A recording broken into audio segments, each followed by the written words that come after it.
हमारे देश भारत का एक पड़ोसी है जिसकी खुद की कई समस्याएं हैं, खुद के द्वारा जनित भी और उन समस्याओं से उपजी समस्याएं भी। उसके खुद के बहुत सारे घाटे हैं। उसका खजाना अक्सर खाली रहता है। अपने मौजूदा खर्चों को, अपने लगातार होने वाले खर्चों को पूरा करने के लिए भी देश कभी IMF तो कभी चीन और सऊदी अरब जैसे देशों के पास जाता है। इस देश में करीब 2 से 2.5 करोड़ बच्चे ऐसे हैं जिन्होंने कभी स्कूल की शक्ल नहीं देखी है। कहा जाता है कि यहाँ अगर कोई किसान या मजदूर बीमार पड़ जाए तो घर बेचने की नौबत आ जाती है। यह देश कभी समृद्ध रहा, लेकिन कभी गेहूं के लिए अब हाथ फैलाता है तो कभी चीनी के लिए। ये घाटे इस देश में हैं, लेकिन इस देश में मुफ्तियों और मौलवियों की कमी नहीं है। यह देश यानी कि आप समझ गए होंगे, नाम पाकिस्तान है, जो जाकिर नाइक जैसे लोगों को अपने देश में एक बार फिर से आमंत्रित करता है। दूसरी ओर हमारे देश के विदेश मंत्री यानी कि भारत के विदेश मंत्री एस जयशंकर भी पाकिस्तान जा रहे हैं। यह 1 दशक का वक्त है, 1 दशक का वक्त गुजर चुका है और इस बीच या इसके बाद भारत का कोई विदेश मंत्री पाकिस्तान के दौरे पे जा रहे हैं।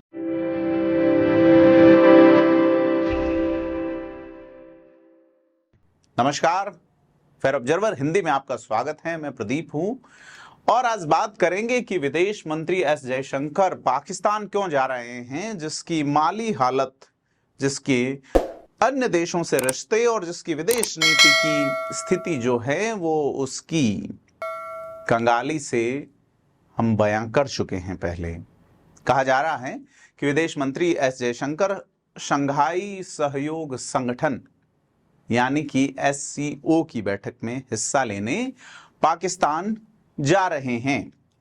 विदेश मंत्रालय के प्रवक्ता रणधीर जायसवाल ने इसकी पुष्टि की है और कहा है विदेश मंत्री 15 और 16 अक्टूबर को होने वाली SCO की बैठक में भारतीय प्रतिनिधिमंडल का नेतृत्व करेंगे।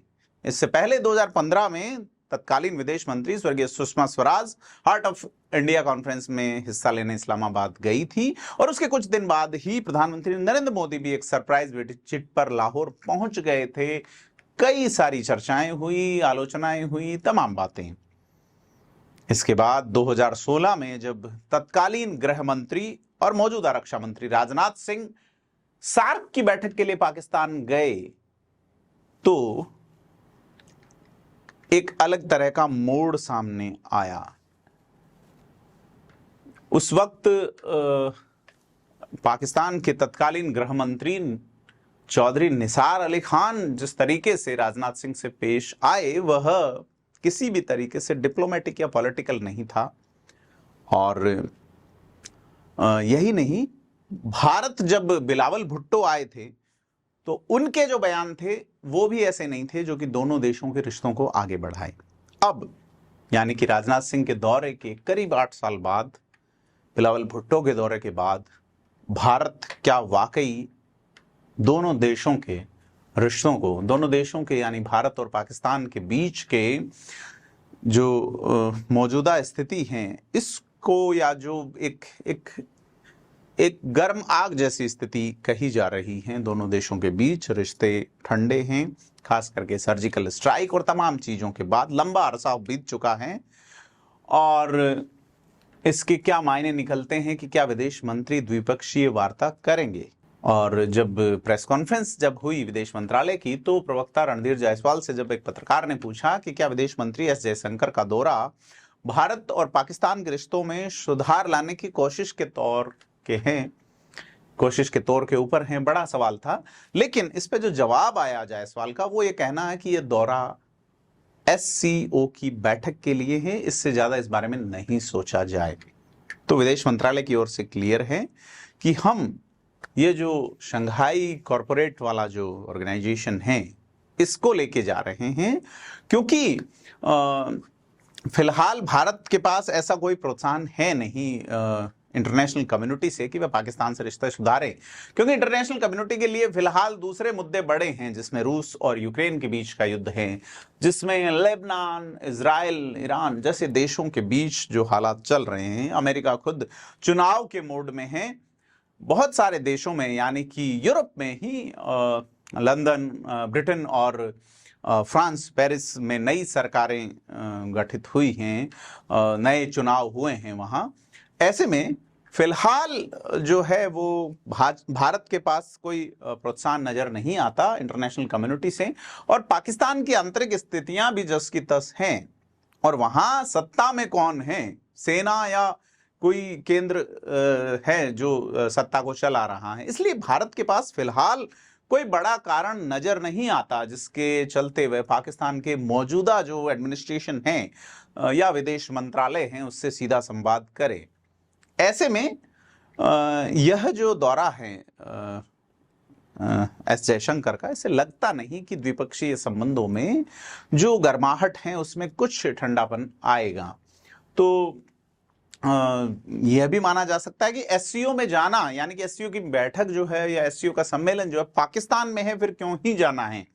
तो इसका भी ये माना जा सकता है, जिस तरह से विदेश नीति के लोग इसकी समीक्षा कर रहे हैं और ये कह रहे हैं कि भारत कभी ये नहीं चाहेगा कि एससीओ के जो दूसरे सदस्य देश हैं वो ये महसूस करें कि भारत अपनी फॉरेन पॉलिसी में एससीओ की जो इंपॉर्टेंस है उसको कम देख रहा है।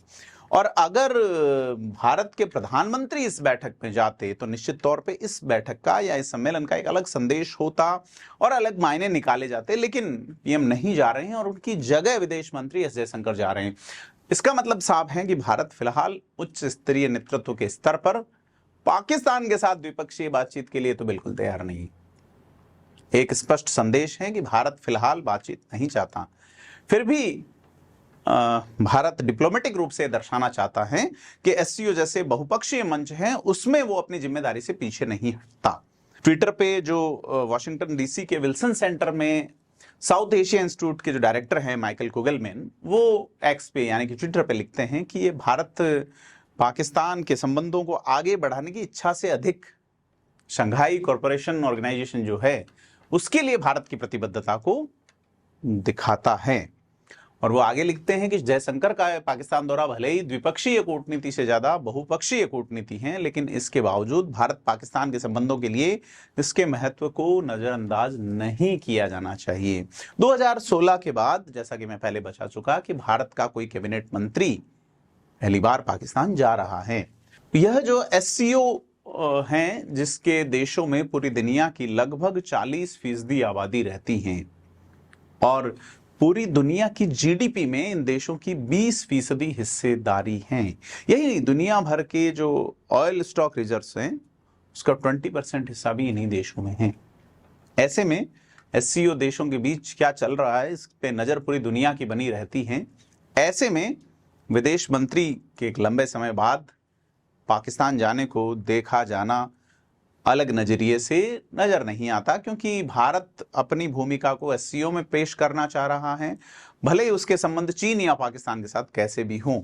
और यह दौरा सीधे तौर पे इसलिए भी महत्वपूर्ण नजर आता है कि भारत यह स्पष्ट करना चाहता है कि वह अभी भी एससीओ में पूरी तरह से जुड़ा हुआ है और पॉजिटिव सोच के साथ आगे बढ़ रहा है। तो कुल मिला के दुनिया भी अब ये मान चुकी है कि भारत और पाकिस्तान अब फिलहाल है एक ही कॉन्टिनेंट के हिस्से, सब कॉन्टिनेंट के हिस्से, लेकिन नज़र नहीं आता कि एक साथ हैं। तो जिस तरह से भारत अब एक आत्मविश्वासी देश के तौर पे आगे बढ़ रहा है कि इकोनॉमिक ग्रोथ हैं, इलेक्शन उनके सफलतापूर्वक हुए हैं और कश्मीर का मुद्दा भी भारत में फिलहाल कश्मीर के अलावा बाकी जगह हाशिए पर नज़र आता है। तो कुल मिला के बड़ी चीज़ है कि जिस तरह से भारत दूसरे पड़ोसियों से रिश्ते, जैसे विदेश मंत्री एस जयशंकर मालदीव में 3 दिन बिताते हैं, फिर श्रीलंका के नए राष्ट्रपति से मिलने वाले पहले विदेश मंत्री, तो सारी चीज़ें जो है कि भारत जो कि नेबरहुड फर्स्ट की पॉलिसी को लेके आगे बढ़ता रहा है, चाहे वो गुजराल डॉक्ट्रिन आई पहले या उससे पहले नेहरू के पंचशील सिद्धांत, तमाम चीजें हैं।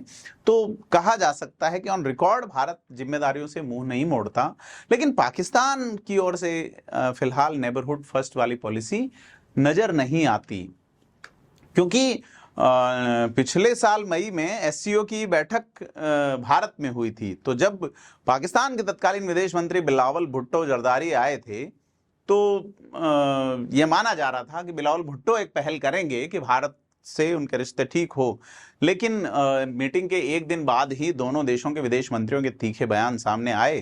तो अब सीधे तौर पे हैं कि जब जयशंकर पाकिस्तान जा रहे हैं तो रुख कैसा होगा।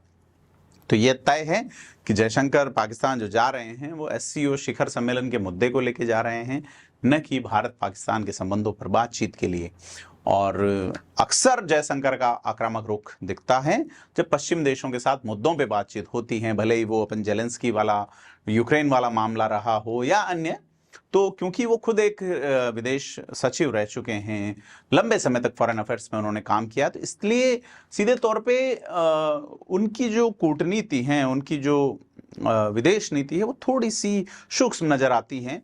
और जब मालदीव में PM मोदी की सोशल मीडिया पे आलोचना हो रही थी, तब जयशंकर ने कोई टिप्पणी नहीं की, और सीधे तौर पे कुछ ही महीनों बाद भारत मालदीव के संबंध ठीक नजर आ रहे हैं।